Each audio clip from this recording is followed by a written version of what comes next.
What's going on, everybody? Welcome to episode 21 of the Hoop Venue podcast. My name is Tyler, and as always, I'm joined by my great friend, Sean. Sean, how we feeling today, man? Honestly, I'm a little stressed out. Favorite football team plays in a playoff game in like a couple hours time of this recording. So I'm a little stressed out, but excited to talk some ball with you, bro. And episode 21. It's kind of crazy, again, to think about. Yeah, it is insane. Like, I almost feel like we haven't been doing the podcast for that long and we're already at 21. But I look back and it's like we started this thing in August? So October. It has been, or was it either August or September? Like, it's been a while. Or maybe it was early October. I don't know. I'm losing track of time. Whatever it was, I think we came up with the idea in either late August or early September. Yeah. And so, like, this has been in the works for a while now. You guys will notice Sean has updated the jersey behind him. It's usually Anthony Davis, right? It's usually AD. Yeah. Paolo Banchero in the back, framed up. And that is because Paolo just made his return. He played his 6th game of the season against the Bucks. Sean, how are you feeling about Paolo's return and what that means for the Magic moving forward? I think you had a tweet out about this, and there's no way to really summarize it better than this. You could just see how much easier everything is for them now. Magic fans, I'm sure you won't get offended, and if anything, you might say this is somewhat understandable. Objectively, I've not really watched a lot of Magic basketball over the past 3 weeks. Basically, since Franz went down, it's I'm gonna not watch a ton of Magic hoops until some of these guys get back healthy. And one of the biggest question marks we had about the Magic was, okay, look, Paolo gets back. Are we going to see at the beginning of that season, how that really was, right? It was that legit from Paolo, or is that, I guess the way to describe it would be like a flash in the pan? Was that just a one-off kind of, great 5-game sample? We've seen guys all the time have great 5-game sample sizes. Jalen Green. His was a month. He had such a great month. I did a film breakdown on Jalen Green and immediately looked like an idiot. So that was the biggest question. Me too. You're not alone. I made a Jalen Green video too during that time. So those 5-game or sometimes even month-long sample sizes, those can be a little fluky, especially when you have a 50-point, dang near triple-double thrown in there, a 33-point game to start off the year on great efficiency. Paolo playing like this makes them a really, really scary team in the East, to where you get Franz back, and Franz and Paolo are able to continue to play next to each other. You get a Magic Knicks series. We might have to have some conversations about that series. We're not talking about New York on this show, but one of the things that we definitely addressed off camera was kind of look, New York has to start winning some games against top tier competition. They get smoked by the Thunder. They just get blitzed by the Thunder. I think they're winless against the top teams, the top 2 seeds in both conferences. Against OKC, Houston, Cleveland, Boston, they're winless. And this is a Magic conversation, but with the Knicks, dog, I was putting them in that conversation, and you just could continue to look pretty underwhelming in those games. And the Magic, they get back healthy. Orlando can win if they have the right matchups. You avoid a Boston or a Cleveland, even a Cleveland. That'd be a fun round 2 matchup. It would. You avoid Boston's the conference finals, then this team could make a run if Paolo continues to play like this. Really decisive right now. They got the defense to compete with every team in the league, and we've talked about that a lot. It really quickly, because I don't know if we've highlighted this enough. Jamal Mosley, the award's probably going to Kenny, and rightfully so. They've been incredible. But Jamal Mosley probably needs to be 2nd or 3rd in Coach of the Year at the end of the year. The fact that he's played, or the fact he's been able to coach this team with 6 games of Paolo, 25 games of Franz Wagner. Jalen Suggs has been mostly healthy, although he's now battling with injuries. Mo Wagner's out for the year. 27 games of Wendell Carter. Okay, you got Jonathan Eisen back. But, to be able to coach this team with considerable absences from your better players on this team, and they're, 4th in the East right now, I think? Or is it Yeah. Milwaukee? Milwaukee, because they just Okay, won. they're fifth then, but they're right there. Yeah, they're right there. They're right there. They're 3.5 back of the 3 seed. Like, got to give Jamal Mosley his props. One of the best defensive coaches in the league. I don't think that goes without saying. So yeah, shout out Orlando. So damn happy Paolo's back. Like, that goes without, like, that's an understatement, honestly, how excited I am to have Paolo back. Yeah, dude, Paolo's a ridiculous player. Like, I think people look at the scoring craft, right? And, like, they lean into that, and they're like, Paolo's this big, 6'10", strong, powerful creator who can handle the ball. He can get to the mid-range. The 3 ball comes and goes a little bit, but, like, he can make, like, he had a huge 3 against the Bucks at the end of the game to keep them alive in the fourth. And it's like, Paolo is he also is like a really crafty foul drawer, which is a big sign for a young star, like the ability to already generate free throws and get to the rim and things like that. But when I watch Paolo, what stands out most to me is the passing, man. Like, Paolo is a ridiculous passer. Like, I think people view the passing as the second thing. They're like, he's a really, really good scorer who can then make plays for others. I view his best quality as his playmaking. I think his playmaking is the best thing he does on the court. Like, if you watch back that Milwaukee game, he had so many high-level passes that it was like especially, I think they were down 3 with maybe like 40 seconds to go, and Paolo had a mismatch against like AJ Green or someone in the mid-post. He goes to the block. Giannis comes over from the weak side to double, and Paolo turns over his left shoulder like he's about to do a post fade.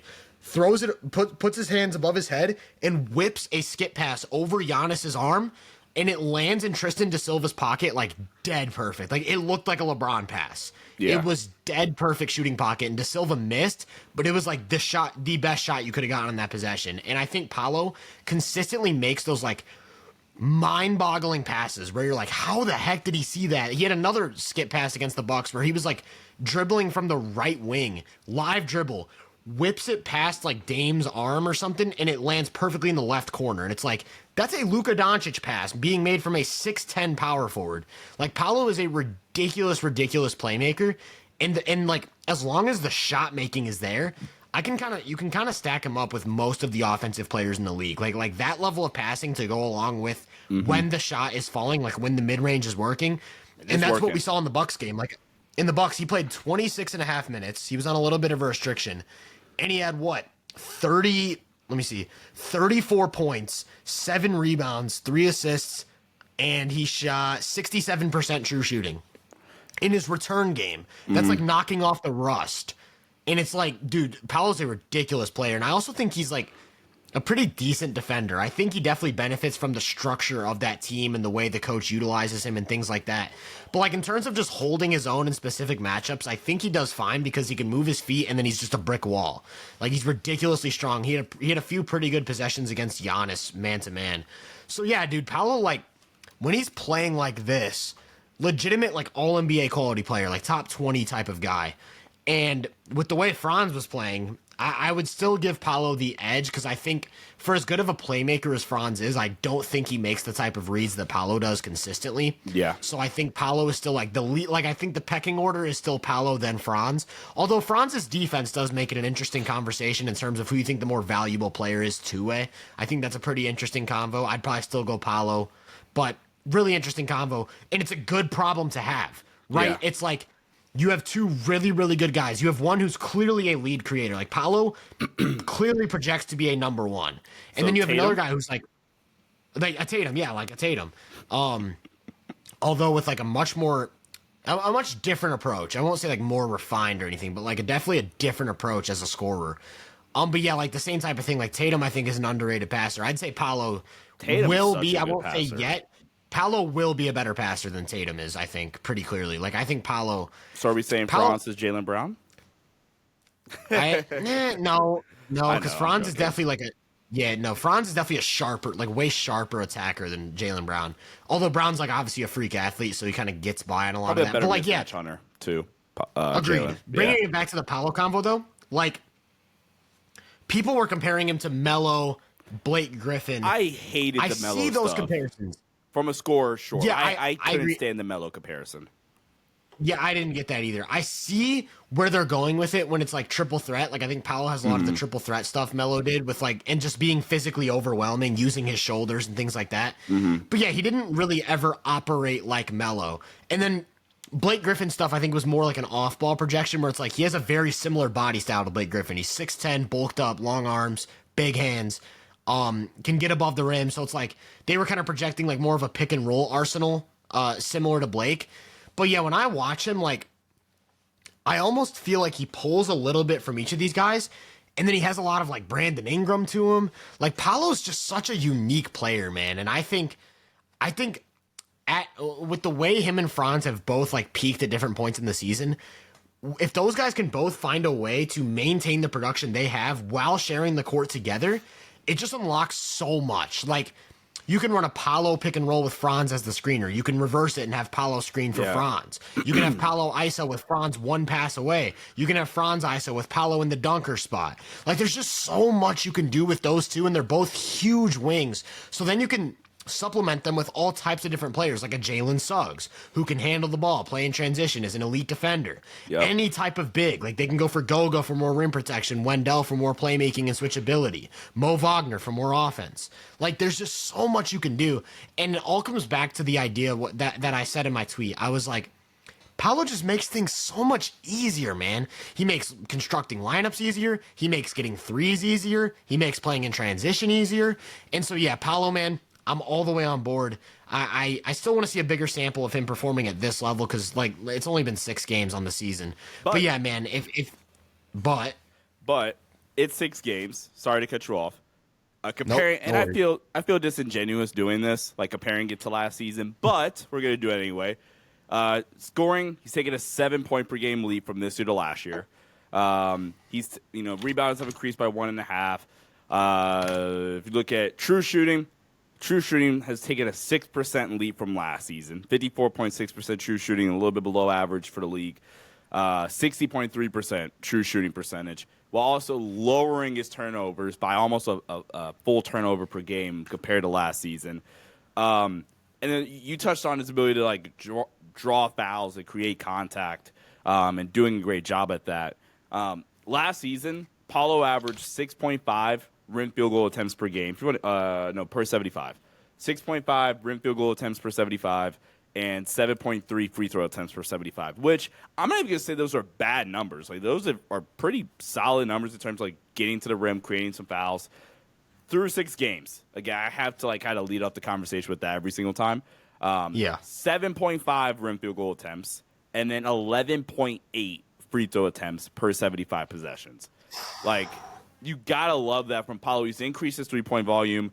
The mid-range game is comparable to the playoffs as of right now. Now, last year the playoffs, he was living in the mid-range. Took 9.5 mid-range jumpers per 75 possessions. That's dropped to 5.8, but efficiency still being super efficient in that area. They're deep too. We haven't been able to see it at all this season. I mean, in a way, you kind of have, actually, because how many teams could lose the amount of depth and the amount of star power that they have and still be this competitive? But now you start to get healthy. You get Franz back. You get Jalen Suggs back eventually. Okay, yeah, Mo Wagner's out for the year. But, like, they still have 10 dudes, like, come playoff time. Yeah. This team's good. This team's really, really good. Yeah, totally agree. Moving on, another player who made his big return is Zion Williamson. Immediately got suspended. He immediately got suspended, and then there was a picture that surfaced of him in line for a plane that he like missed the first flight or something. I don't know. There's a lot of stuff going on with that. But in his return game, man, you just see it, man. Like, every time Zion steps on the floor, you just see like a top 12 to 15 caliber guy. You see it. It's so obvious, and then you think, maybe this is the year, and then something goes wrong. I'm not getting my hopes up because this Pelicans team, their season's done. They're like damn near 5-30. Like, there's no turning around this Pelican season. And it's interesting to see what happens with Zion moving forward, because in that game, he looked to be in great shape. Like, it looked like he was slimmed down. He had a 360 windmill, because, like, that's really normal from a guy who just came off an injury. So, yeah.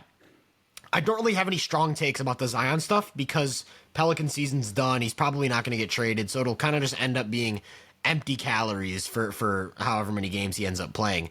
But I just want to be clear in saying that Zion is such a ridiculous player when he's healthy.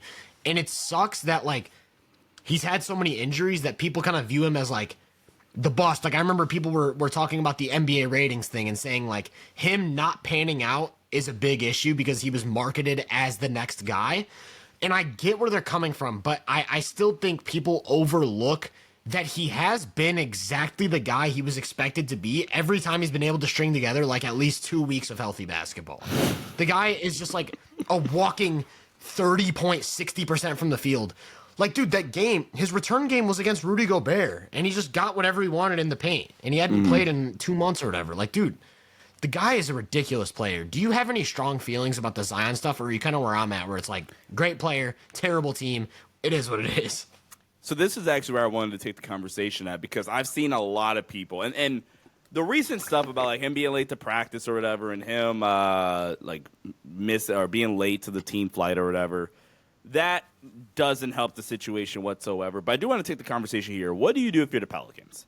Because my whole take the entire time has been, I don't trade him, because as a Laker fan, this brings me back so much to the 2022 season where Anthony Davis, this like the second or third year in a row of battling major injury. That Lakers team was also bad, not this level of bad, but it was a bad Lakers team that missed the playoffs that year. And every single time I hopped on a microphone or turned this little webcam right here on and started talking about the Lakers, I was, oh man, we need to sell on Anthony Davis right now, sell AD, get stuff back. And the entire time, which for one is a ridiculous thing to say, but for two, the entire time I'm saying, God, you are selling low. You are selling so low on AD. And then he has 2 years in a row, this year being the second, maybe even the third year now, of being third year in a row now of being really healthy. And Anthony Davis is consistently in top 10 conversations, right? And I look at the Pelicans like, dog, how many chances are you going to get at getting a player of the caliber of Zion? F the injury stuff. You can honestly chalk some of the injury stuff up. It's just luck. Half the time it is just injury luck. And Zion's injury luck is lower than anybody's in the league. We all understand that. But you trade Zion out there. First off, what's Zion worth? And whatever we say he's worth is going to be... Yeah, what team is willing to do something crazy to get him? Right. It's not even going to be worth trading him. Because then the minute he gets somewhere and starts averaging 30, maybe not 30, but you get my point, starts looking like a top 8 player, you're going to feel like an idiot. It's not even worth it, in my opinion. Just embrace being terrible. Let Zion play himself back into shape. You're going to get a top 3 pick. That's got to be the plan. If they walk out of this year without having a top 4 pick, it's a failure. And then, bro, you're telling me a nucleus of, and I get it. I really do understand. Like, all the people are going to flood the comments to say, you're putting your faith in a dude that's injury prone and da da da da. But dog, Trey Murphy, Zion, Yves Missi, Jordan Hawkins, Herb Jones, if I haven't said Herb Jones yet, top 4 pick. That is a hell of a nucleus to start off with. Yes, as opposed to trading Zion for something that's not even going to be worth trading him for. And, okay, cool, you still have a top 4 pick, maybe even number 1 pick. That's how bad you're going to be. But imagine the idea of it being Cooper Flag next to Zion or Dylan Harper next to Zion. And now it's Dylan Harper and Trey Murphy. With all due respect, love Trey Murphy. But, like, I don't know. That's where I'm at. Where are you at with that? I'm 100% on board with you. I think that what people miss with this whole premise is Zion is still 24 years old, and he's had 2 damn near healthy seasons. Like, he's played 60, 70 games 2 different times now. So I think he's proven that it is possible. Like I said, he's 24 years old. Joel Embiid didn't have his first, like, fully healthy season until he was 23. That's what I'm saying. Did we not watch people Zion last year? Right, yeah, no. People will scoff at the Embiid thing, right? And they'll be like, look, yes, it took him a few years to get into shape and be able to play a consistent NBA games, but then he's remained injury prone, which is true. It is true. Joel Embiid has remained injury prone for all these years, but the heights that he was able to reach when playing 68 games, 66 games, and then Sixers going were into the title playoffs and contenders. playing 2 rounds. Like, look, he gave the 76ers. The 76ers never put the team around him. And maybe he didn't produce in the playoffs. You could do with that what you will. That's not where I'm going with the conversation. He gave the Sixers like 6 or 7 years of a legitimate chance to contend for a title. The 2019 team had a chance. They took the Raptors to the brink of elimination. The 2021 team was like a few bounces of the ball and a Ben Simmons layup away from making the conference finals and then facing a potentially injured Bucks team. The 2022 team, Joel Embiid had a conference freak. finals? No, that was 2023. 2022 was Joel Embiid had a freak face injury. That had nothing to do with being injury prone. He got that cost him the Miami series. Yep. He got elbowed in the face by Siakam. Like, that has nothing to do with being injury prone. And then 2023, that's what you mentioned, the semifinals against Boston. They were up 3-2 with Game 6 on their home floor. If Joel Embiid or Harden shows up in that game, and they were up in the fourth quarter too. If either Harden or Embiid shows up in that game, they go to the conference finals against the Heat with a chance to go to the finals and face the Nuggets. Think about how differently we're talking about things. Yeah, and then Tatum dropped 51 in Game 7. So, like, my thing is... And then last year was, I don't know. The Knicks first round. Yeah. And so my whole thing is, look, Joel Embiid gave the 76ers more than half a decade of a chance, of a fighter's chance to make something happen. I wouldn't be surprised if the exact same thing happens with Zion and the Pelicans. And they, like you said, they already have like just this nice core that they can start with. Like, Trey Murphy has taken a clear leap this season. He's averaging 21 points per game, shooting 45% from the field, 36% from 3 on almost 9 attempts a game, getting to the line and making 91% of his free throws. Trey Murphy is a legitimately good player. Herb Jones established himself years ago as one of the best wing defenders in the league. Yes. Is now a capable scorer in transition and as a spot-up shooter. Yes. You have Trey Murphy, a 20-point-per-game off wing. You have Herb Jones, an elite wing defender who can spot up and hit threes and is also like a decent handler and passer, does some other nice stuff. Mm-hmm. That's 2 like ideal role players to have next to an efficient 28-point-per-game paint beast. Like, just that 3 right there is where you start. I think if I were the Pelicans, I'd do everything in my power to try and just drop the contracts of CJ McCollum, Brandon Ingram. And it's like, yesterday. I don't know what the options there are or what their contracts even look like off the top of my head.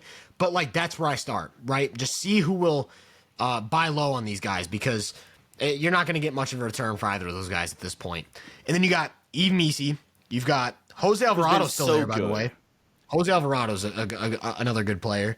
Yeah. Jordan Hawkins, sharpshooter. Hawkins. Yeah, I think I'm with you, man. They're not in a terrible spot. Trust the process. Trust the process.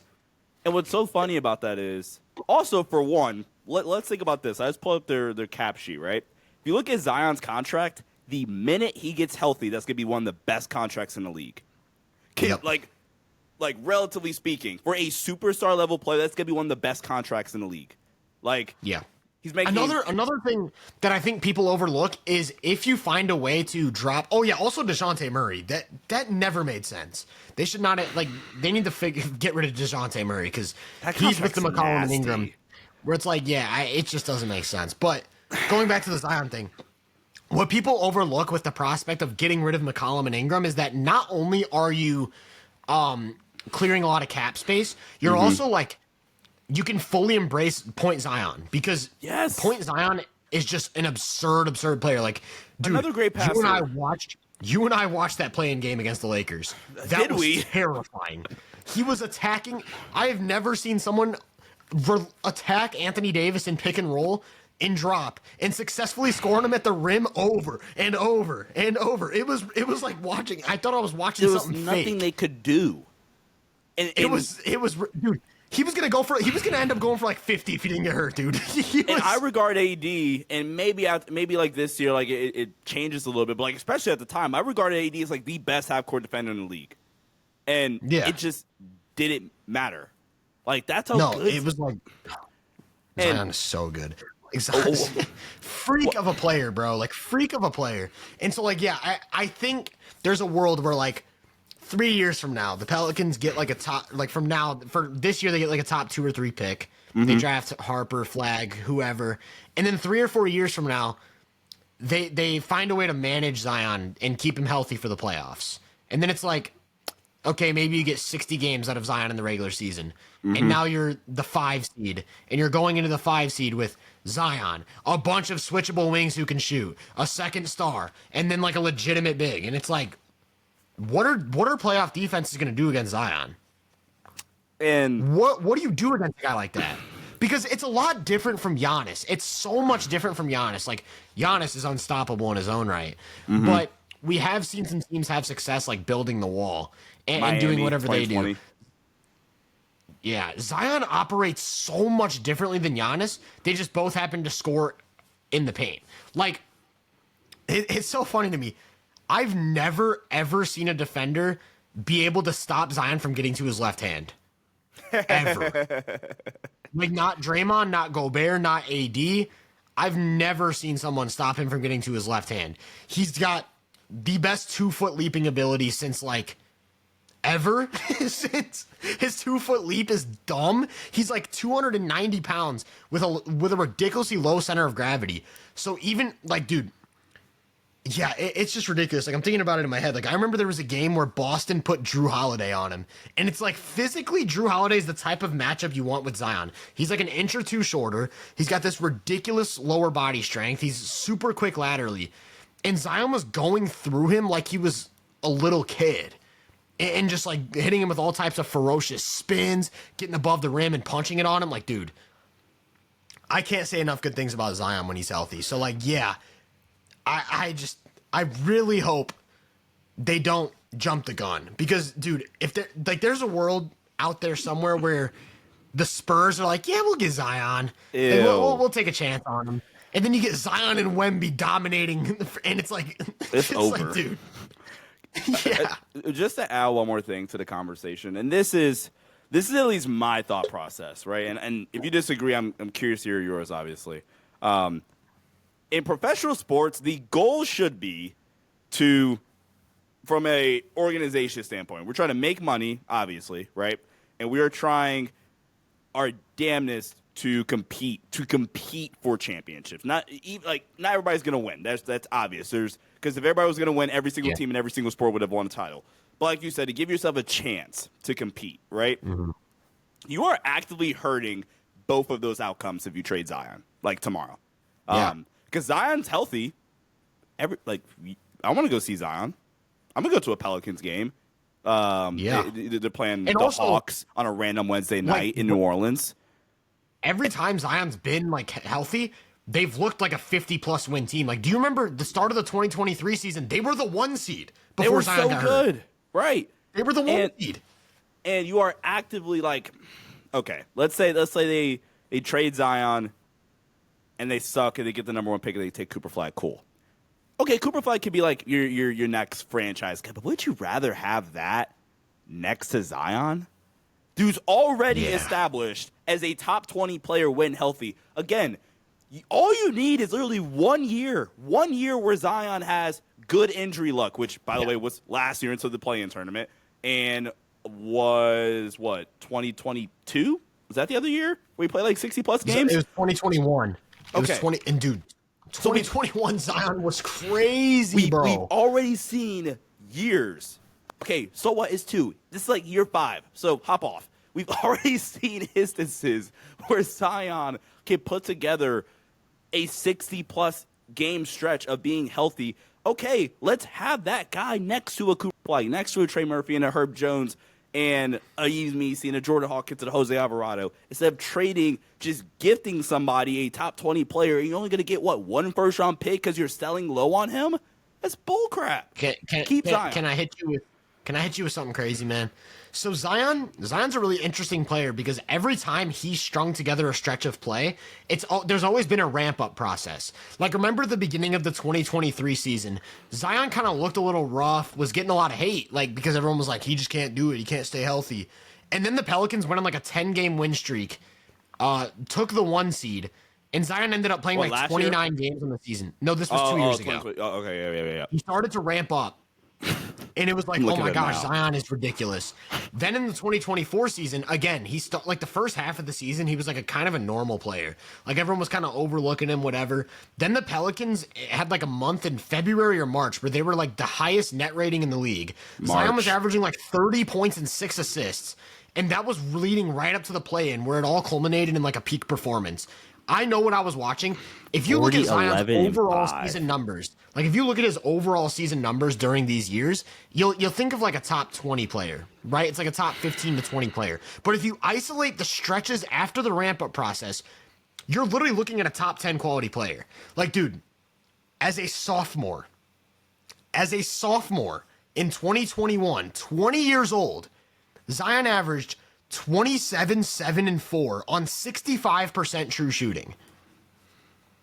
27, 7, and 4, 65% true shooting. He shot 61% from the field and then got to the line 9 times a game. I don't think people quite wrap their head around how absurd that is. And also, like, just to provide some more context on what I mean when I say, like, he operates differently from Giannis. Giannis in his peak years, like right now, is like one of the highest rim volume seasons of his career. What is he taking? Like 45% of his shots from 0 to 3 feet. Zion in 2021 took 70% of his shots within 3 feet. That's more than Shaq. Yeah. Like, you can't stop this guy from getting to the rim. He's going to get to the rim like 12 times a game. Nothing you can do about it. 2021, if I can do like quick math, okay, so 2021, Zion took 1.9 mid-range attempts per game, 0.6 threes, right? So that's what, 2.5. 2.5 mid-range and 3-point attempts per game. He took 14.6 attempts at the rim. Per game. And he made like 70% of them, dude. And then he took an additional like 9 free throws a game. Do not trade him, bro. Please Do not get trade healthy. him. You are please get healthy, but you are actively setting your franchise back like an additional 3 years also, by trading Zion. Last couple of years, he took a playmaking leap. Right, he's a really good playmaker. He already has one of the tightest handles for a player of like that caliber of athlete. Like he's got like this ridiculously tight handle with like in and outs and crossovers, and then he's got the change of direction and burst of Ja Morant with the weight of Jokic. Like, what are you doing, bro? I'm clearly not a Pelicans fan. Clearly not a Pelicans fan. I think I made that clear. But the basketball fan and the basketball analyst in me is going to be heated if they trade Zion. Because, like I said, the minute they trade Zion and the minute, because it's going to happen. Like it's like I think impossible. Like honestly, for a player to like continue to get hurt like every single year, bro. The minute he goes somewhere and the minute he gets healthy, he's the top 10 player, and that team's going to make a big run, and everybody's going to be like, "Oh, well, Zion is really good." Well, yeah, no shit, we've seen it. Like New Orleans is so low on him. Do not trade him, New Orleans. Okay. Let me ask you one more question to wrap up this conversation. If you are a GM around the league, what 3 teams do you think would make the hardest push for Zion if the Pelicans made him like publicly available? Like if the Pelicans were like, "Hey, we're looking to trade Zion. Our asking price is like matching contracts and 2 firsts." Like which 3 teams come to mind where it's like, "Yeah, we should get Zion"? You know what's so funny? You say 2 firsts. I honestly think a team could talk them down and be like, "All right, 1 first and a protected first, or like 1 first and a swap." A second. We'll give you a couple seconds. We'll compensate the first like 3 seconds. Who cares? Okay, so this is I don't know how this happens, but the very first team that popped in my head, I don't even know if I like it, but the very first team that popped in my head is the Pistons. It's the very first team that popped in my head. Caden and Zion would be filthy. Yeah. Obviously San Antonio. San Antonio's the one for me. Like, dude, Zion and Wemby is like dream pairing. That's match made in heaven. Yeah. Oh my God, you have the paint touch like animal in Zion, and then like Wemby could just operate like it. I don't even want to say like Wemby can orbit around Zion because like he has his own like I don't know, he has his own like gravitas or whatever. But you get what I'm trying to say, like that. That's a match made in heaven. And I guess it's like I don't even know like what the perfect third team is. What about like the Hornets? That'd be scary. Ooh, I see where you're going. Miller and Zion. Yeah.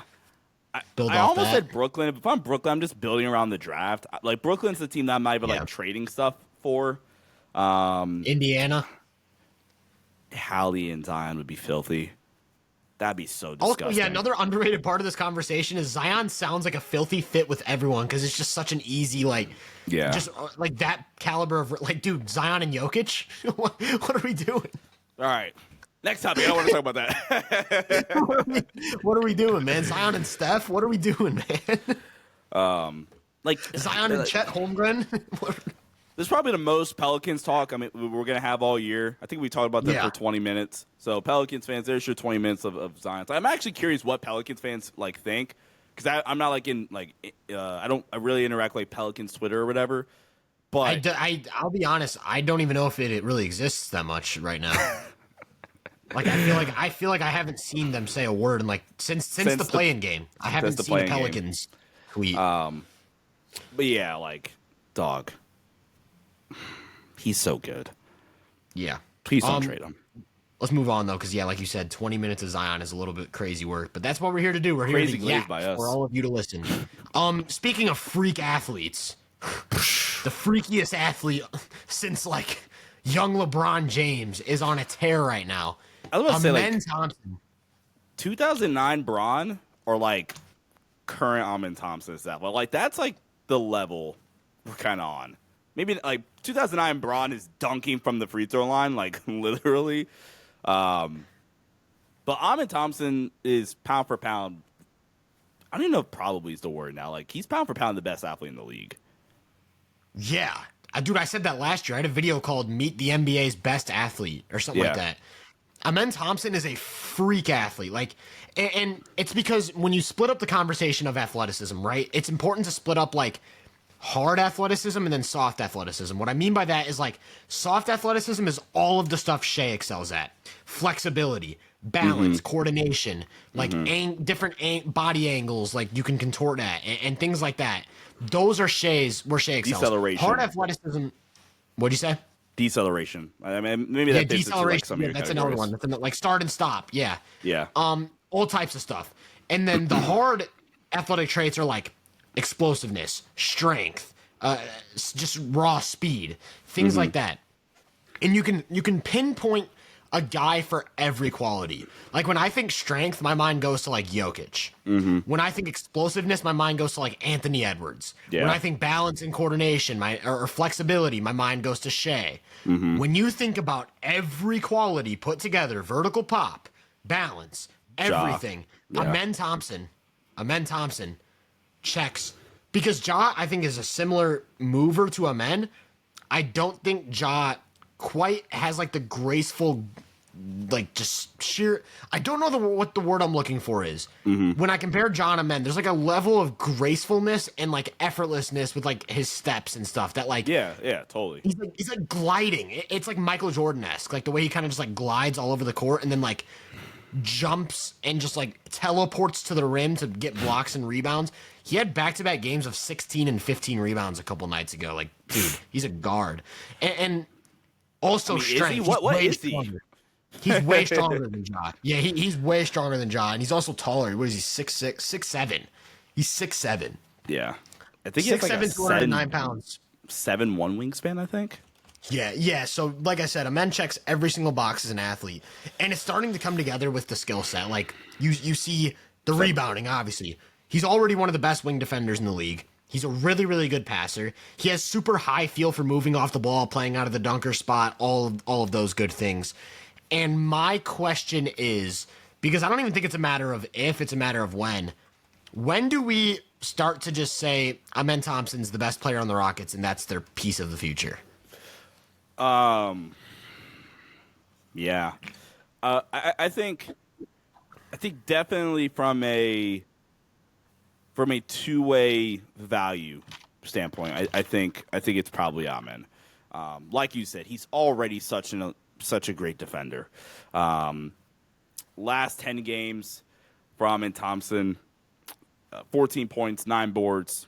Ridiculous. Add on 3 assists. He's been insane these past 3 specifically. 23 and 16 against the Lakers. 2015 4-3 against Washington. He's insane, man. I think him and Sengun. It's tough because like with Sengun, like neither one of them are like great shooting threats for right now. But that's a problem for like 2027 Houston, right? Like, Yeah. I think those are the guys, and then like Reed like you got Reed Shepard still, who I think the hope actually, and I talked about this back in June, like around draft time. I was like, dog, you go get Reed, and now you basically give yourself like 2 chances at like your point guard in air quotes of the future. You give yourself 2 legit shots by having Reed and Amen Thompson, where honestly, I think the most likely route, Tyler, is they kind of both share the responsibilities.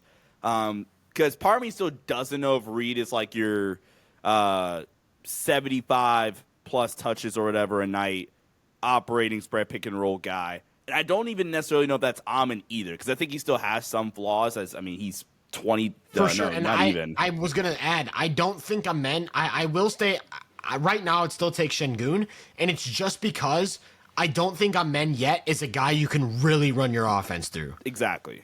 But at the same time, he's 21.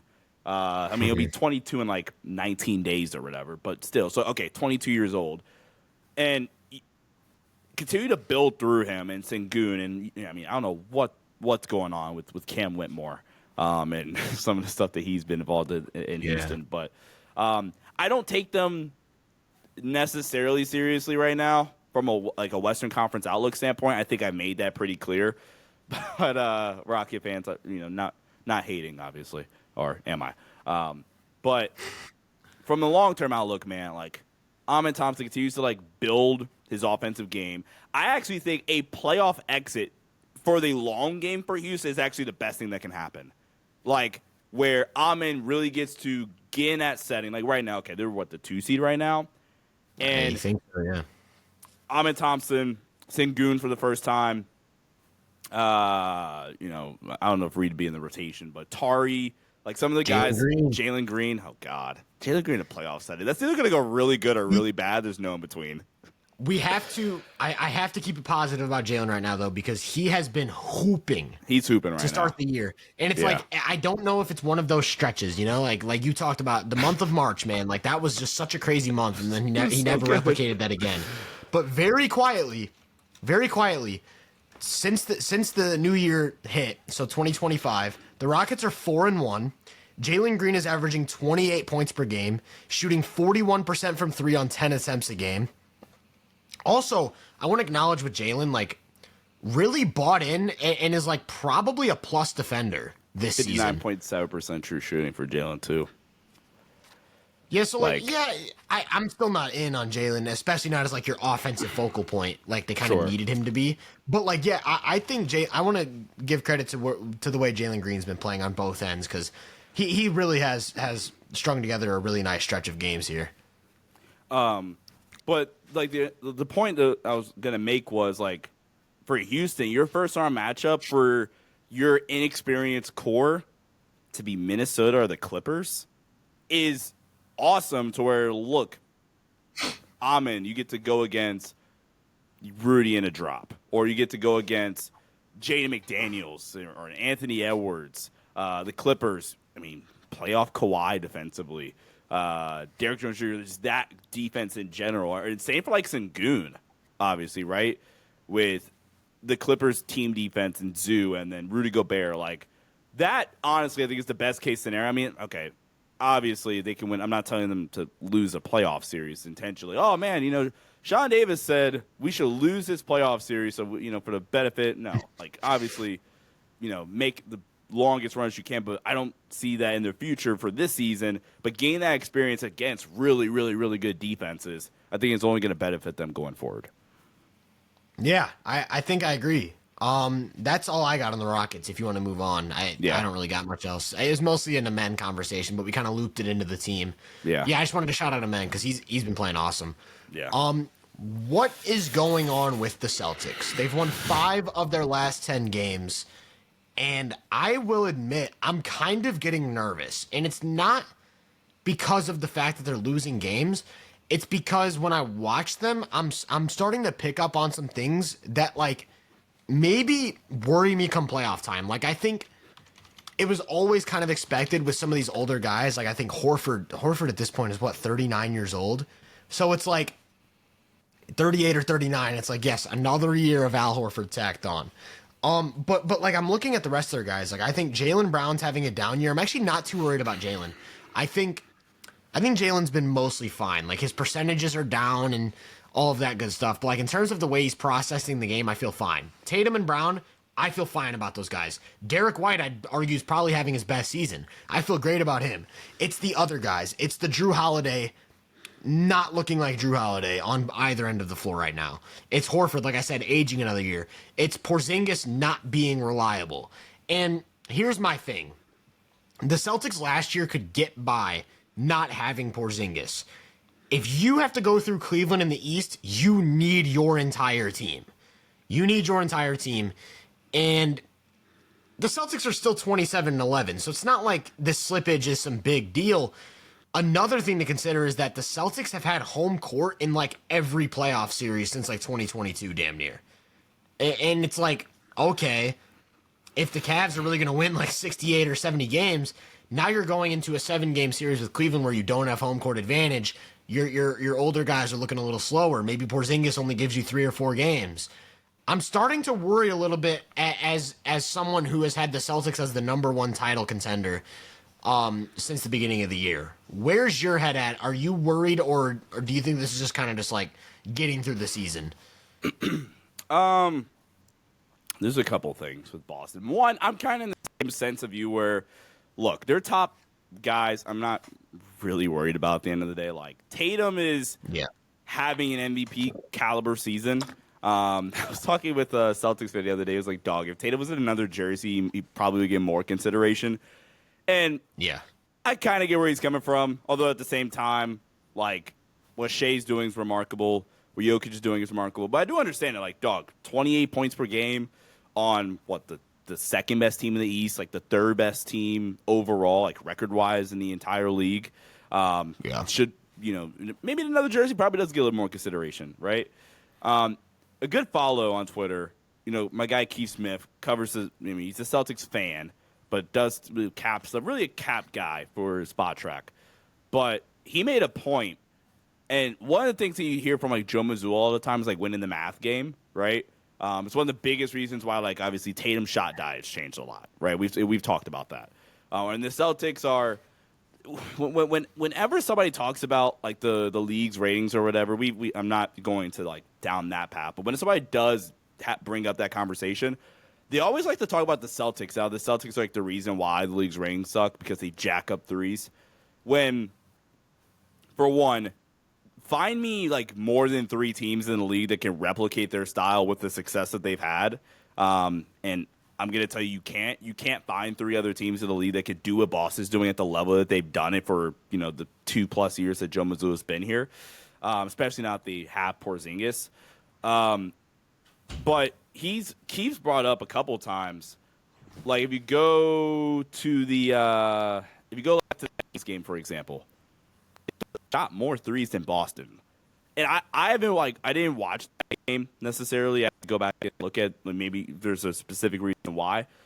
But that's unheard of from a Boston team over these past 2 years, where like Boston took less than 43s in that game.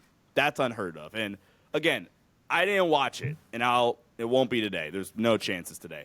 But like tomorrow or Monday, maybe we'll have time to go look at it. Is it something teams are doing now to change that? Like Keith's trying to imply a little bit that like Boston, like they're just passing up some open looks.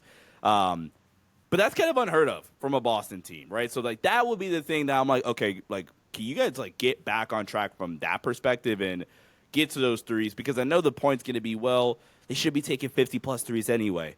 Well, when you have 5+ dudes, like 5 guys on this team, that their special ability, I guess, if you want to call it that, is to make consistently catch and shoot or just open threes in general, those turn into mid-range jumpers or contested like pull-up threes or whatever, which for Boston is just a bad shot now, right? So they're not the same level defensively as they were last year either. But some of that stuff, especially coming off a title, could just be, guys, we won a title. Let's get through the year healthy.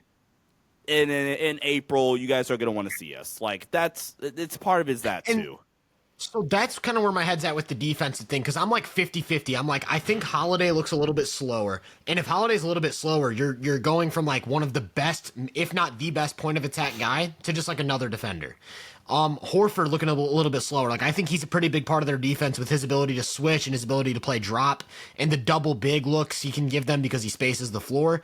And that's where I'm kind of worried, because also Porzingis as the rim protector. Like, if Porzingis has injury trouble or Horford just is like too slow, you're going to have to get into the playoffs and play like Cornette big minutes. And like, when you go up against a team like Cleveland who has 48 minutes of Allen or Mobley, Cornette is going to get folded. And I don't even think Cornette's a bad big. Like, I think he's fine.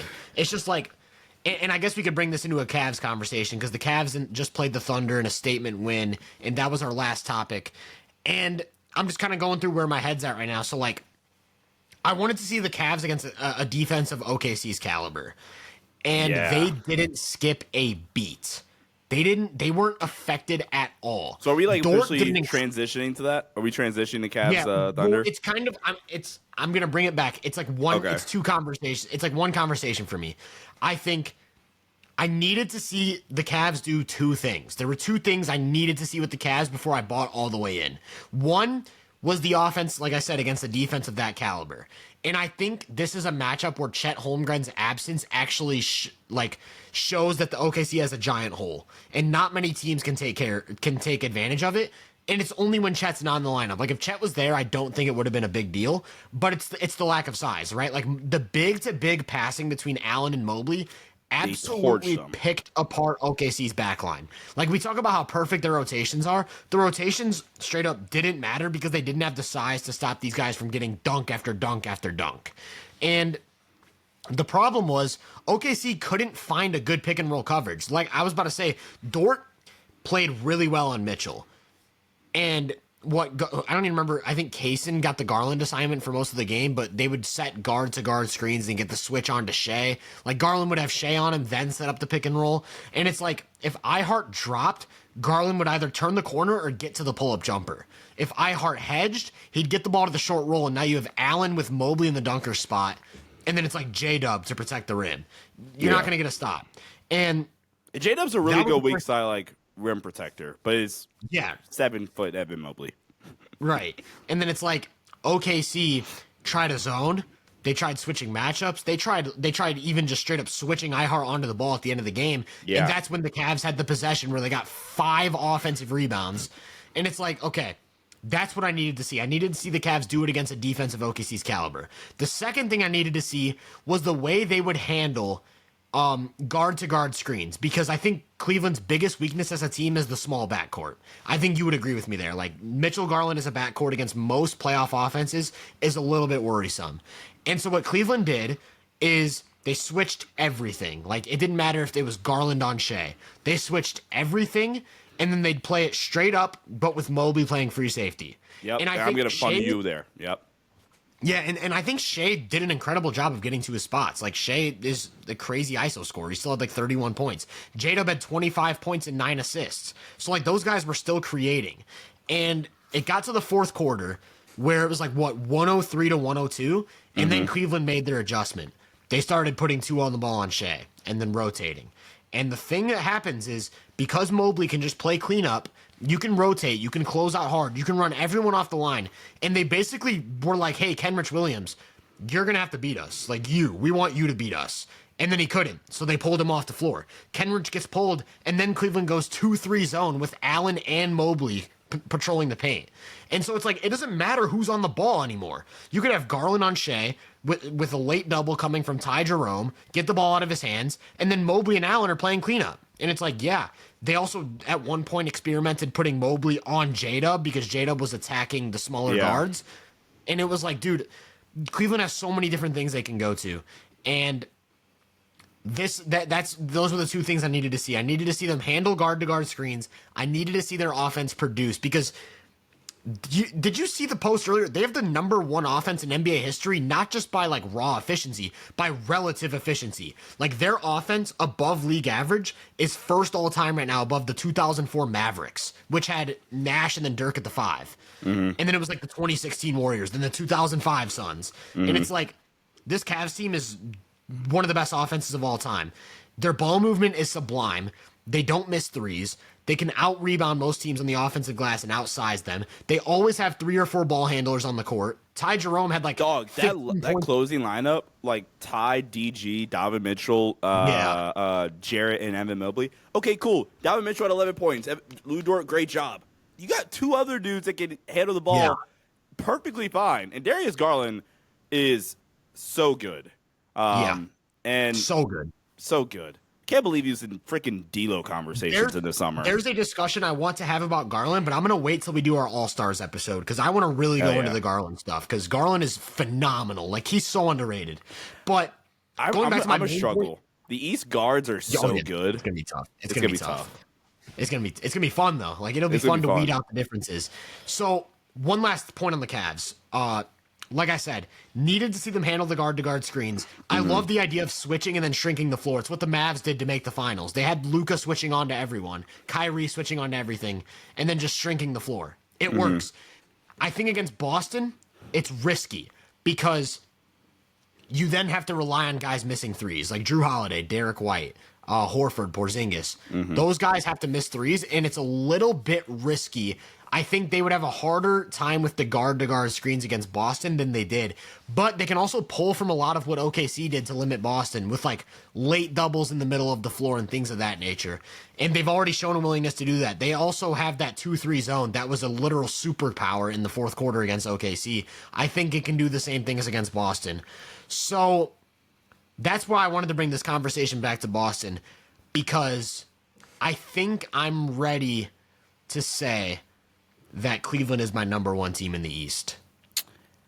At the very least, I think I'm there. At the very least, they're officially like on the same playing field. And it's not overreacting to these last couple of games. It's more so the questions that I had in my head have been answered in overwhelming fashion, and now I'm ready to jump the gun. Like, I don't need to see them in the playoffs. They did what I needed to see them do. So my thing was, when we did our power rankings, I was super like Celtics or Thunder 1 or 2, and then Cavs 3.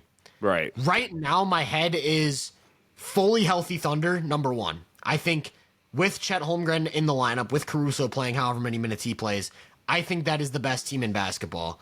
Although I do still think the Cavs are a bad matchup for them. So I do think in a final series, even if I think the Thunder are the better team, I think it's perfectly plausible for Cleveland to have the advantage and win that series.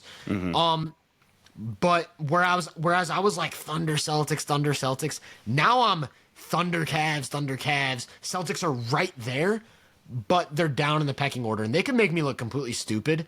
But I'm just thinking about like all of the different chess pieces that'd be played in a Cavs versus Celtics series, and I just think the Cavs have more they can go to. I think they have more ways to beat you on both ends of the floor, and then they also have home court advantage in that series. Yeah. So they're gonna win the East in the regular season, like standings wise. Like it's gonna be like March 1st, and the Cavs are gonna have like an 8-game. Yeah, right. It's gonna be March 1st, and the Cavs are gonna clinch. They're on pace, dude. They're on pace to win like 74 or 74. Yeah, dude. Like, I honestly want them to. That'd be cool. That'd be cool. So to like witness that twice. I think my big thing is I never have a favorite team, right? Like that's not my thing. I think the Cavs are my favorite team in the league right now. Like I think if someone asked me, like you have to pick a team to be a fan of, it'd be the Cavs for me. Bandwagon. I quit. And it's because of the way they play. Like it's so fun to watch, man. They play such beautiful basketball. They play like the beautiful game Spurs, but with like modern everybody principle. loves all of a sudden. Everybody just adores. I love even though the Cavs, back in man. 2014, I dare somebody to say that they were a fan of the beautiful game Spurs in 2014. Yeah, all right. It is funny, like if you look at like the 4 losses. Okay, yeah, they lost to Boston, but they just randomly lost back to back to the Hawks. Yeah, that's funny. I I'm done on the Boston conversation. For me, with Boston, I have them. For me, so you said it for you. It's like OKC, Cleveland, and then like Boston's like they're like trying to get in the door. Okay, it's a three-headed dragon, but I feel like Cleveland and OKC are both have better claims for number one. So like, let me split it up like this. Let me say I'm going to split it up into percents. So if I think all three had the exact same chance, it'd be 33.3%, right? Three-way split. Yeah. Where I'm at right now is more like Boston 30, OKC 35, Cleveland, we'll say 36.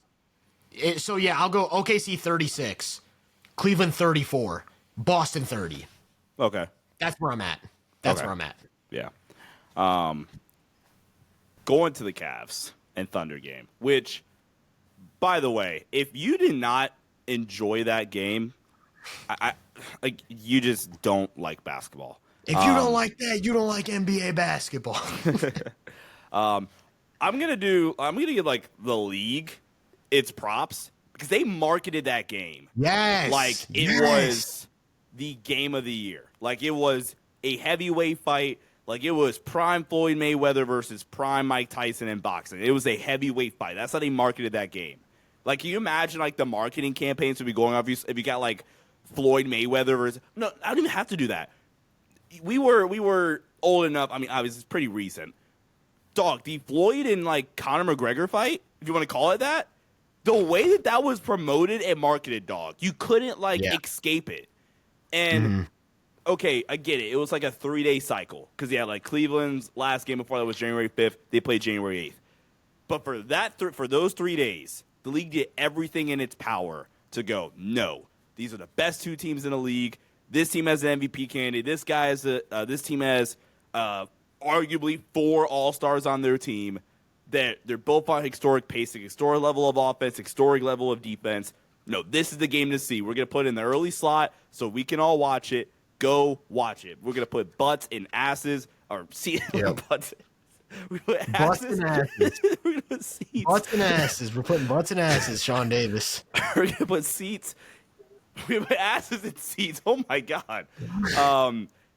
And this is bro, I'm sorry to cut you off, but that reminds me of the comment. Someone commented, and it was like, it's a win every time Sean provides like a complex sentence and gets through it without messing up.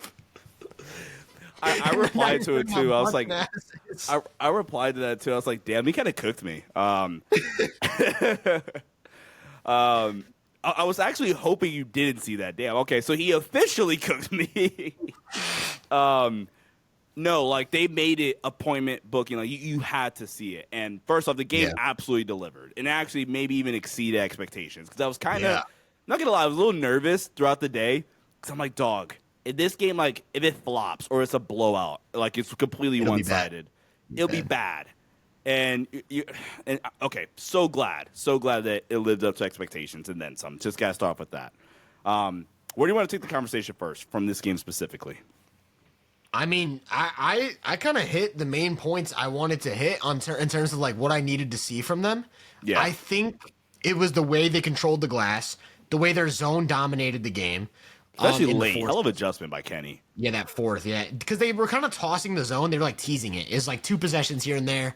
We'll give you a couple possessions of zone. And then in the fourth, they just committed to it, and OKC didn't know what to do. They actually had a nice counter. I highlighted this in my video on the game. They would have iHeart screen for the ball. Yeah, go check out my video. Yeah. Good shout out.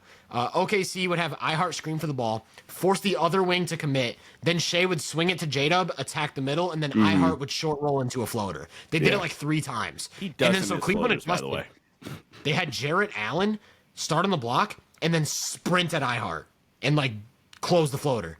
And then OKC panicked. They were like, "Oh shoot, that was our counter. What do we do now? And then Shea threw up a weird shot and Mobley got the rebound.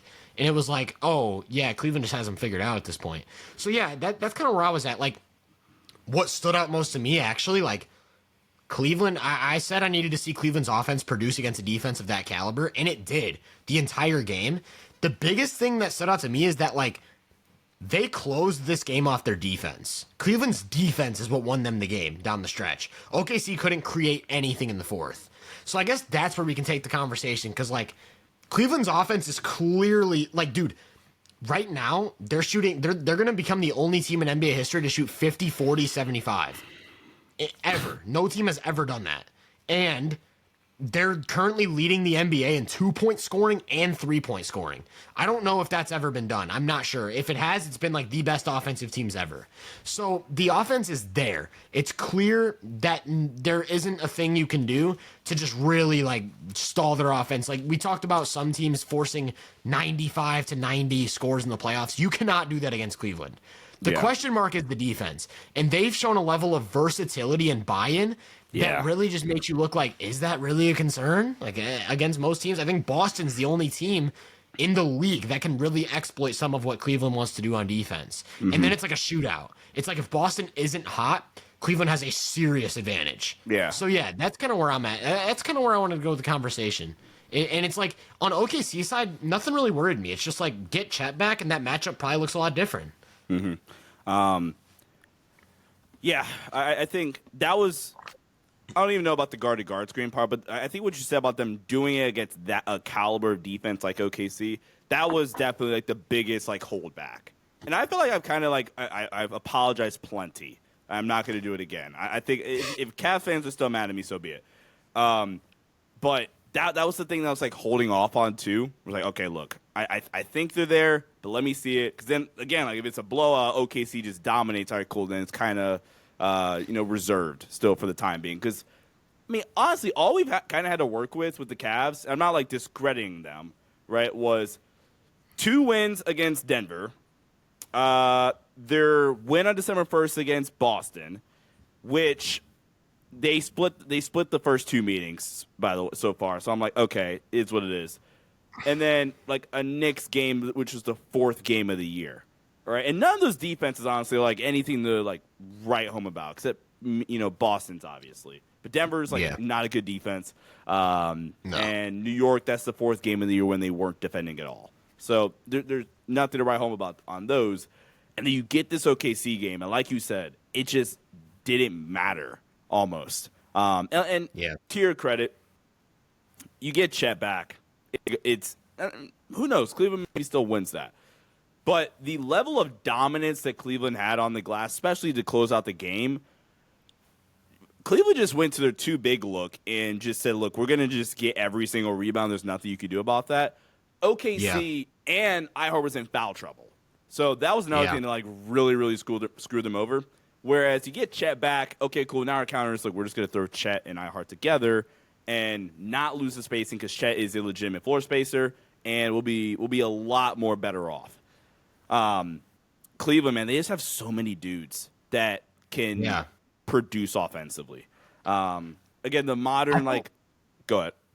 I was going to say, because you brought up a great point about like the Mobley and Allen like leaning into that big thing. I think the most underrated aspect is the way that both can beat you in similar manners, like the short roll passing, the ability to get above the rim and get on the glass. And it brings me to a specific 2-play stretch in the 4th where so Ihart was primarily hedging Garland pick and rolls, right? And Ihart was guarding Allen.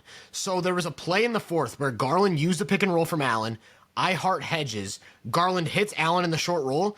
Allen hits Mobley on a baseline cut, and Mobley dunks. And so next time down, the Thunder switch Ihart onto Mobley. And they're like, okay, we're not going to give up that cut. We're not going to let Allen get the ball in the short roll. And then the Cavs just do it all over again with Mobley screening, playing the short roll, and then J-Dub steps up, and Mobley just puts his head down and just abuses the mismatch in the post. And it was like, that right there told me OKC did not know what to do. They were left clueless. And that defense has not been left clueless a single time the whole season. A single time. We've had this conversation before. Like, if you look at if somebody actually like describe what like coaches want from a modern player, like not even like a superstar, but it's like a modern player in general. Dribble, pass, shoot. Okay. Yeah. Every single player that plays. I mean, Jared Allen, not a shooter necessarily, but I mean everything else. Every single player on this team can dribble, pass, shoot, legitimately. Yeah. And everyone. The way that Evan Mobley has just turned into an insane mismatch, like Hunter this season, it's been crazy. To where I don't even care that Donovan Mitchell hasn't like had this insane stretch yet. And that's honestly the only reason why he's not in MVP talks is because like how good the team is, and he just hasn't been so clearly the best player. That's not an indictment on him. That's how damn good this team is. Where Jared Allen has 25, Evan Mobley has 21, 10, and 7. Darius Garland ices the game late. They have so many guys. I didn't even notice this. Ty Jerome only played 12 minutes. He had 15 points. With like one missed shot. He was 6 of 7. Max Strus being the only guy that leaves Miami and is still a good player is funny as hell. Yeah. But Strus, what was he shooting on the year actually? But like Max Strus coming in, and if he's hitting like this, it makes him so unfair. Because what do you do to stop them offensively? It's Garland pick and roll with Evan Mobley for an example, right? Okay, cool. You want to hedge? Well, I mean, Evan Mobley is a more than capable like short roll passer, right? This game and a lot of games in the past have showcased that. And then also Garland and Mitchell, and we've talked about Mitchell being potentially an underrated playmaker, are both capable to make advanced reads and hit these skip passes to Max Strus or to Karis LeVert or to even like George Niang, man. George Niang, Dean Wade. Like Dean Wade. It is. There might not be a team, and this is the best compliment I can. Hold on. I got to think before I say, okay. There might not be a team. Backtrack one more time. There's only one team since like the 2017 Warriors team. There's only one team in the league that I would say is a harder, not even the Harden Rockets. There's only one team since that like 17 Warriors team that I would say is a bigger challenge to defend more than this Cavs team, and that would probably be the 23 Nuggets. Like, Jokic at damn near his peak. You could argue it's this regular season. I wouldn't, like, bat an eye. Jokic at an insane level as a playmaker and as a scorer, obviously. That playoff run was ridiculous. Jamal Murray at his peak. Like, Jamal Murray with his level of shot making, still a good enough playmaker. Michael Porter Jr. as a shooter. Aaron Gordon in the dunker spot. Aaron Gordon actually makes that team unfair. Because like a lot of times, what Denver would do is if they post like Jokic in the high post, or even like on the block, they'll just put Aaron Gordon in the opposite dunker. And if you try to double from the baseline, that is an automatic lob to Aaron Gordon. There is nothing you can do about it. And then it's floor space with KCP and MPJ and Jamal Murray. Their 2-man game in that playoff run is ridiculous. Like I had stats pulled up for that finals run. And it almost didn't matter what you did for a Jokic-Murray 2-man game. It was automatic buckets. And this Cavs team, again, in terms of being just the biggest, like, chore, I guess, is the right word to use. Like, damn, they're on the schedule? How are we going to guard? And the reason why I say the 18 Rockets don't even compare, because it's as elite as Harden was. And the Cavs don't have a player that's on the level of what 18 Harden was. The amount of, like, guys that this team has that, again, could just dribble past shoot, that can consistently make plays, handle the basketball, and then they also have 4 All-Stars and beautiful game Spurs in terms of their ball movement and stuff like that.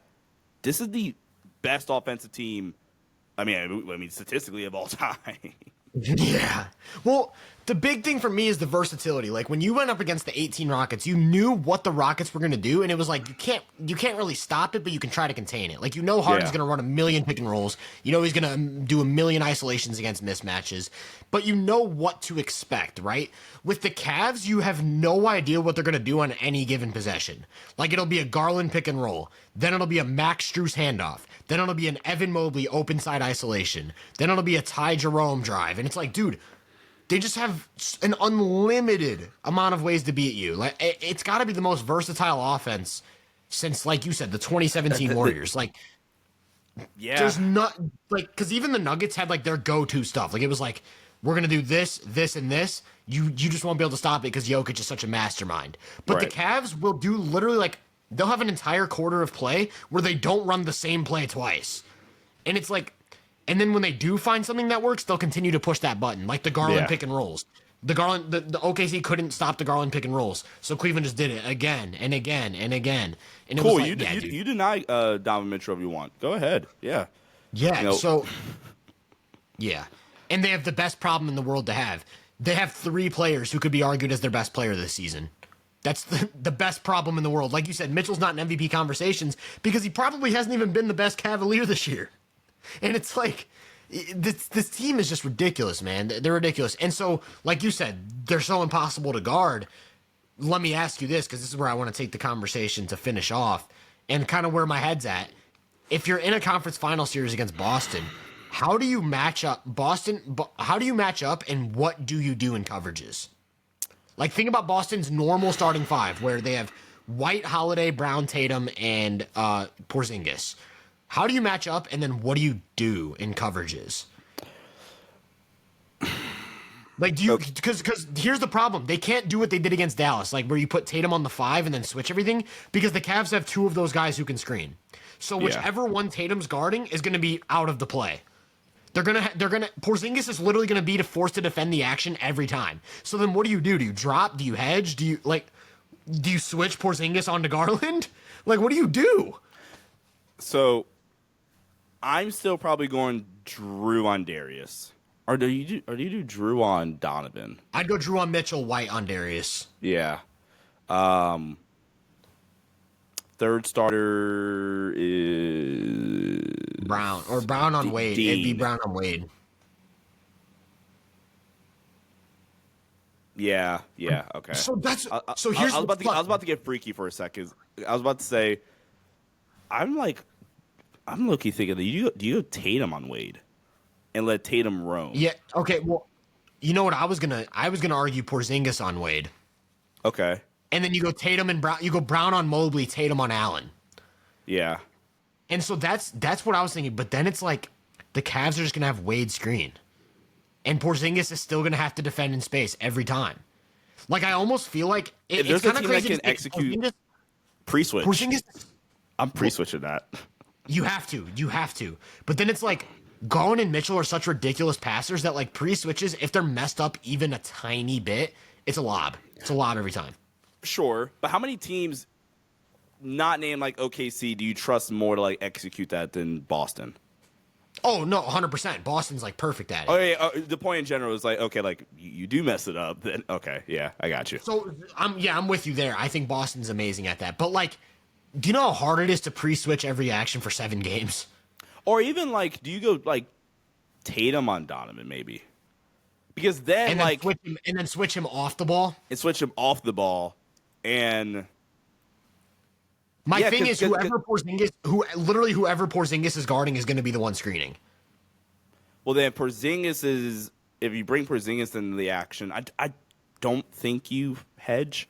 You can't, because then you have Tatum or Brown on the weak side trying to clean up both Mobley and Allen. Yeah. Or I guess if you hedge, but then if you hedge with Porzingis, say he's guarding Wade, right? Porzingis is on Wade. You hedge that, now Wade's freeing up on the 3-point line for like a 40% 3. And then it's like, I was about to say, like, I trust Boston's rotations, but like Cleveland's adjustment will easily just be cool, just empty out the corner. Or it's if so Boston hard to rotates, hedge an empty corner. And the problem is, if Boston rotates, someone's going to end up on Mobley or Allen that shouldn't be guarding Mobley or Allen. Especially Mobley. Like I said, like, what makes it so challenging is again, like, how good of a mismatch Hunter Evan Mobley is now. Like, that's kind of the problem. I think Jaylen Brown could physically guard Mobley. Like, I think he's the best Mobley matchup for Cleveland. But then it's like, okay, cool, you have the best matchup for Mobley. Now we're going to have Mobley. Even think about it this way. Think about, say they just go normal, Porzingis on Allen. We'll go Tatum or Brown on Mobley, whichever one, and then White on Garland. That's an obvious switch, right? Like, Mobley screens for Garland, you're obviously going to switch Tatum onto the ball. Now you have Derek White on Mobley. Where's Porzingis at? Because then Porzingis on Allen. Porzingis in the dunker spot with Allen.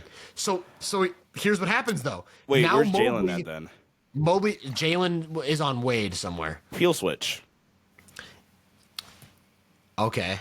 Yeah. I could see that. Again, the argument could be like, again, you mess it up. And Mobley, the big passing is what makes it tough, because Boston has one big rim protector, and he's going to be forced to play in between. And I think for as good of a rim protector as Porzingis is, I think he's a very slow processor. Like he just is as a defender. That's his biggest weakness. He just doesn't process things quickly. I have this is why I'm so excited for the playoffs, because I have a really, really cool idea. That I low-key need this series to happen now. Yeah. No, I need it. I need Boston, water. Cleveland. I also need a whiteboard. Like we need to start doing like whiteboard segments on the podcast. I know. I normally have my clipboard on me because like one of the ideas I had, I was like, okay, if I try to explain this, it's gonna come off all stupid. So let me. Eventually, my goal with the content is, this is going completely off the rails, but the podcast people can listen to this as well. Like when I get my own space and I'm like able to like really do things, one of my goals is like to have like a segment in videos. Yeah, like a segment in videos or podcasts where I actually get up and like have like a big whiteboard and I'm like drawing stuff out. Yeah, or even just like a screen, like the type of screen like where it's like an NBA court and you can like virtually move things around. Dude, imagine like breaking down plays like that. It'd be so like what Kenny Smith when they walk up to the big screen. You know what I'm talking about on NBA TNT. No, that. But like with actually diving into like X's and O's and stuff. Yeah, it'd be so fun. That would be dope. It'd be so fun. I need Boston, Cleveland. I will be rooting for Boston. I mean, no, I will. Oh my god, whoa, I will be rooting for Cleveland. Here we go. Oh my god. See, I'm just proving that guy right. Can I ask you now? Because remember, after the Celtics Thunder game, you tweeted, "I need this final series." Yeah. Which final series do you think would be more fun? Cavs Thunder or Celtics Thunder? I think Cavs Thunder would be more fun. I agree. Yeah, that's where I'm at. Cavs Thunder would be more fun. And I think that's like me being objective. I think it's because of the Cavs' versatility and like what I said about how they have so many different ways to beat you. They could like, I think it'd be more of a basketball chess match. I think the Celtics would like have what they do and stick to it, and it'd be like they either win or they don't. Yeah. Whereas the Cavs are like, all right, let's try this. All right, that doesn't work. All right, so we're going to go to like option 3 out of 17 on how we can win a game. Exactly. And Kenny Atkinson's going to push every single button. And so, again, one of the reasons why I was lower on Cleveland heading into the year was like I didn't think the Kenny hire would be that dramatic of a change. He's been amazing for Cleveland. Like, amazing. Can't say enough about how good he's been for him. Last thing before we get out of here. Cooper Flagg this morning had 42 points, 6 rebounds, and 7 assists on 14 shots. Tyler, would you rather have that guy by himself or hear me out. Hear me out for a sec. Or would you like to pair him next to Zion? And now you have 2 of those guys. Huh. I'd rather have 2 than 1. 2 is more than 1, I think. I do know math. Might not be able to talk, but I can count. No, in his last 6 games, Cooper Flagg is 12 of 22 from 3. This guy's crazy, man. He's the best defensive player in the country, and now he looks like a top 2 offensive player with Dylan Harper. And people were like, I saw people on Twitter actively like victory lapping and saying he looks like a perfectly like normal prospect because he had like a couple slow games at the start. It was after the, was it Michigan State? They lost a game in the clutch. Might have been Kansas even. He lost a game in a clutch where he had like back-to-back turnovers down the stretch. I'm like, guys, he's 17, and this is only going to make him better. And then, like you said, he's just been on a tear, especially since conference play started for him. Yeah, but that's going to wrap it up because this is not a college basketball podcast. and I will be way in over my head if I say anything besides Cooper Flagg's stat line. So appreciate you guys listening, and make sure you follow us on social media. My stuff is all under @TylerBritton_. Sean's Twitter is @Sean_DAVI. His Instagram is @Sean_Davis23. All of those beautiful links will be in the description, as well as our YouTube channels. Mine is Hoop Venue. He's got 2 channels. He's got the Los Angeles Lakers Network, and he's got the Sports Headline Show. And yeah, man, like I said, appreciate you guys listening. And we will catch you guys next time in episode number 22.